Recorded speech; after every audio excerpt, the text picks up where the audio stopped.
Labdien visiem!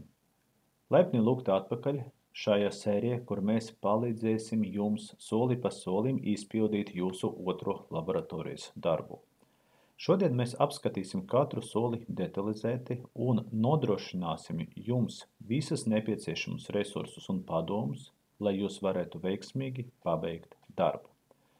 Sākumā apskatīsimies laboratorijas darba mērķus un uzdevumus. Sākam ar to, ka šis darbs būs koncentrēts uz darbu ar teksta datni, kā arī apskatīsimies arī tēmas, kas ir saistīts ar darbu ar Excel datnēm. Lai sāktu darbu, mums, kā parasti, būs nepieciešams Visual Studio Code, kur no GitHub krātuves es iegūšu nepieciešams sagatavas, kas būs izmantots darba izpildes laikā. Kā jau minēts aprakstā, jums ir pieejami 4 faili data CSV, kas ietver datu kopu par reģioniem, description XLSX Excel datne, kas ietver sevi reģionu koda skaidrojumu, datne setup.txt, kas apraksta nepieciešamas bibliotēkas, kas būs vajadzīgas uzdevumu izpildei, kā arī sagatave, ko mēs izmantosim darba izpildes laikā. Un sāksim mēs ar pirmo soli, kas ir saistīts ar informācijas ieguvi no Excel datnes. Lai strādātu ar Excel datni, šajā laboratorijas darba mēs izmantosim Pandas bibliotēku, ar kā palīdzību mēs nolasīsim visu saturu un to saturu saglabāsim saraksta formātā. Paskatīsimies, kādā veidā mēs to izpildīsim. Kad tiks palaista programma, tiks pieslēgta bibliotēka Pandas. Atgādinu, gadījumā, ja jums šī bibliotēka nav pieejama, tad termināla loga mēs varam uzinstalēt šo bibliotēku, izmantojot pip install Pandas komandu. Tā kā šī bibliotēka jau ir uzinstalēta uz mana datora, palaižot šo programmu, es redzu paziņojumu, ka aktuāla bibliotēka ir pieejama. Otra rinda ļauj ievadīt informāciju, un pēc mūsu uzdevuma datiem mums ir jāievada reģiona nosaukums. Piemēram, lietotais ievadīs reģionu, un programmai ir jāidentificē reģiona numurs. Kad informācija ir ievadīta, tālāk tiek izveidota sasaiste ar failu, ir norādīts, ka es lasu informāciju no faila, no noteiktas darba lapas. Ja es atveršu failu, es redzu, ka datne man ir 3 darba lapas, un mums ir jālasa dati tieši no otras darba lapas. Un visi dati ir ielikti mainīgajā info listā. Izvadīsim šo mainīgo uz ekrāna, lai apskatītos, kāds dotē brīdi ir programmas rezultāts. Tad, kad programma ir palaista termināla, es ierakstīšu nosaukumu, piemēram, es ierakstīšu pirmas rindas reģiona nosaukumu, un es redzu, ka dators izvada man visu informāciju saraksta formātā. Piemēram, ja man nepieciešams izvadīt tikai pirmo ierakstu, es varu norādīt kvadratiekavas, ka es izvadīšu ierakstu, kurām indeks ir 0. Atceramies, ka sarakstam indeksācija mums sākas ar 0. Vēlreiz palaižot programmu, ierakstot vērtību, ko dators prasa, mēs redzam, ka dators izvada pirmo ierakstu. Bet mūsu uzdevums nevis izvadīt kādu konkrētu ierakstu, bet mūsu uzdevums noteikt, balstoties uz ievadīto vērtību, kāds ir reģiona numurs. Tas nozīmē, ka tajā brīdī, kad saraksts ir nolasīts, katra saraksta elementē ir pievienots papildus saraksts, kas sastāv no 2 pozīcijām. Tā kā katra rinda mums sastāv no 2 kolonnām, tieši tāpēc katra elementa ir ierakstīts saraksts, kas sastāv arī no 2 vērtībām. Ja es gribu griezties pie pirmas rindas pirmā elementa, es vienkārši ierakstu vērtību 0. indeks, kas norāda vietu lielajā sarakstā, un 0. indeks attiecīgi pēc otra saraksta, pie kā es griežos.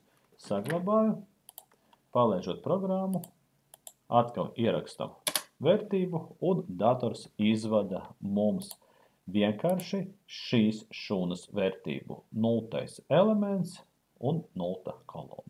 Bet es nezinu, kura vieta atrodas tā meklēta vērtība, tieši tāpēc es iešu cauri visam sarakstam un pārbaudīšu, vai informācija, kuru es meklēju, atrodas konkrētajā šūna vai attiecīgi neatrodas.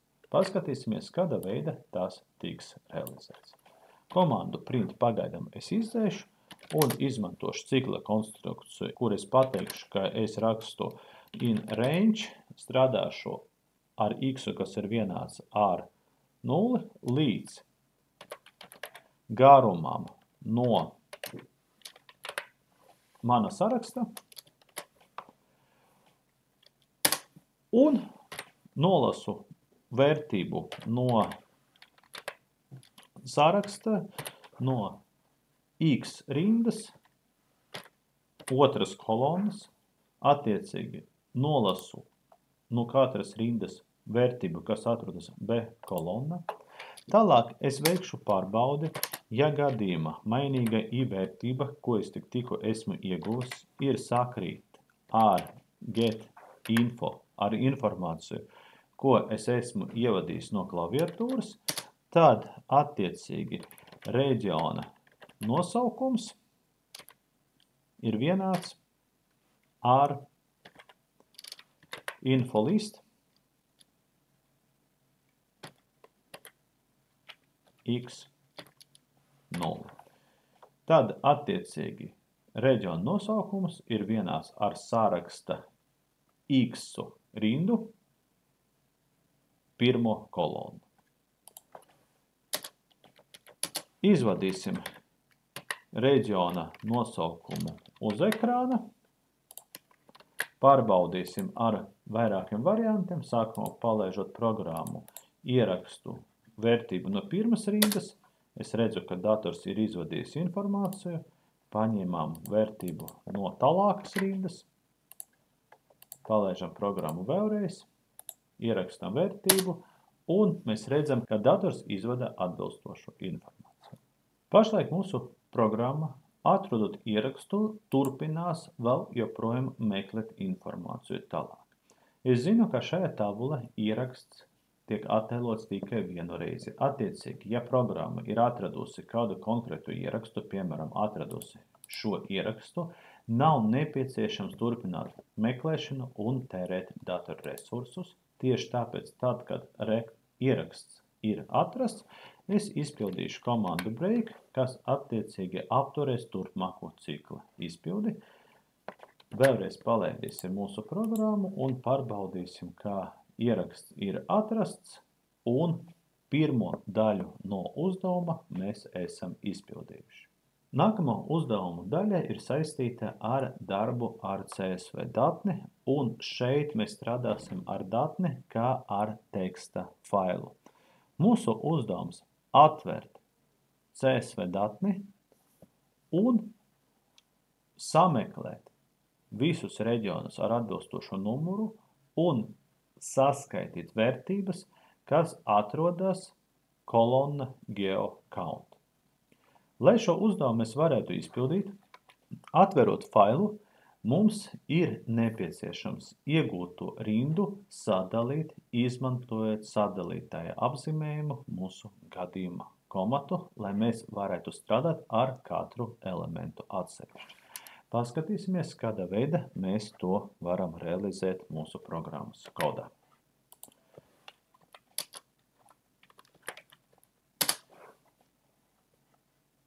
Atveršu failu lasīšanai, izmantojot komandu visopen, norādīšu faila nosaukumu, mana gadījumā tas ir data.csv, failu es veru vaļā lasīšanai un piešķiršu failam mainīgo, ar kuru es strādāšu arī turpmāk. Es redzu, ka failā dati.csv pirmā rinda ir kolonas nosaukumi, kas man nav nepieciešami, tieši tāpēc sākšu ar to, ka izlaidīšu vienu rindu, un tālāk mēs sāksim lasīt informāciju no faila rindu pēc rindas. Izmantošu for line in F, definē mainīgo line, kas mainīsies tik daudz reizes, cik attiecīgi mainīgajā F ir rindas, un nolasīšu vērtību no attiecīgas rindas, izpildot uzreiz komandu rstrip, kas ļaus man izdzēst enteru rindas beigas, kā arī sadalīšu rindu balstoties uz komandu. Tad, kad visas rindas ciklā ir nolasīts, ārpus ciklā es gribu izvadīt vienkārši pēdējo mainīgo row vērtību. Izpildīšu print row, attiecīgi datoram ir jāizvada pēdējā rinda. Palaižam programmu. Mēs redzam, ka izpildot komandas, dators izvada sarakstu, kas sastāv no 5 vērtībām. Attiecīgi tā ir 1, 2, 3, 4 un 5 kolonna no mana saraksta. Mūsu uzdevums strādāt ar katru elementu atsevišķi, un šeit tieši tāpat, kā iepriekš, ja man ir vajag piekļūt pie kāda konkrēta elementa, es vienkārši kvadratiekavas norādu elementa numuru, atceroties to, ka numurācija sākas ar 0. Dotajā brīdī palaižot programmu, mēs varam redzēt, ka dators nolasa tieši kodu no pēdējās rindas. Bet mūsu uzdevums ir identificēt tieši ierakstus, kas atbilst mūsu prasībām. Attiecīgi ierakstus, kuru kods atbilst tam kodam, kas ir ierakstīts kolonna A pretīm uzrakstam, ko mēs meklējam. Veikšu pārbaudi izmantojot operatoru if. Pateikšu, ja mainīgais row elements ar indeksu 1, kas ir otras kolonas vērtība, ir vienāda ar mūsu vērtību, kuru mēs esam identificējuši, attiecīgi regname vērtību. Tad es gribu sarakstam, pilnīgi jaunajam sarakstam, kuru es tagad izveidošu, pievienot vērtību no kolonas geocount. Pieņemsim saraksts, man būs ar nosaukumu region, append, un pievienošu skaitlisko vērtību no saraksta kolonas ar indeksu 3. Pašlaik mainīgais reģions man nav definēts, definēšu, ka man ir mainīgais reģions, kas ir saraksta mainīgais. Dotajā brīdī, izpildot programmu, es varu izvadīt mainīgu reģionu un ieraudzīt, ka dators ir identificējis vērtības, kur reģiona numurs atbilst ievadītai vērtībai. Bet mūsu uzdevums ir izvadīt nevis tikai sarakstu, bet summu no šī saraksta. Attiecīgi pievienošu funkciju sum, kas ļaus man izvadīt summu. Palaižot programmu, es varu redzēt, kā ievadīta vērtība tiek izvadīta summa no visām vērtībām, kas atrodas šajā sarakstā. Rakstot programmu, mēs jums iesakām pievērst arī uzmanību pārbaudēm. Dotajā brīdī man nav pārbaudīts un arī nav aprakstīts, kas notiks tajā gadījumā, ja lietotājs ierakstīs neesošo vērtību. Piemēram, palaižot programmu, es ierakstu vērtību, kas neeksistē aprakstoša sarakstā, un mēs redzam, ka dators izmet kļūdu. Kādā veidā tikt ar tām kļūdām jums vajadzēs izdomāt pašiem, lai iesniegtu darbu. Tad, kad darbs būs pabeigts, jums darbu vajadzēs iesniegt uz GitHub Classroom to turpmākai pārbaudei, lai programmatūra varētu veikt testēšanu uz 4 vērtībām, lai pārbaudītu, vai jūsu programmas kods darbojas vai ne. Mēs ceram, ka pabeidzot otro laboratorijas darbu, jūs iegūsiet vairāk izpratnes par principu, kā mēs varam strādāt ar teksta failiem, kā mēs varam lasīt informāciju, apstrādāt to, sadalīt nepieciešamības gadījumā, kā arī kā mēs varam izmantot cikla konstrukcijas, lai atkārtot noteiktas darbības vairākas reizes.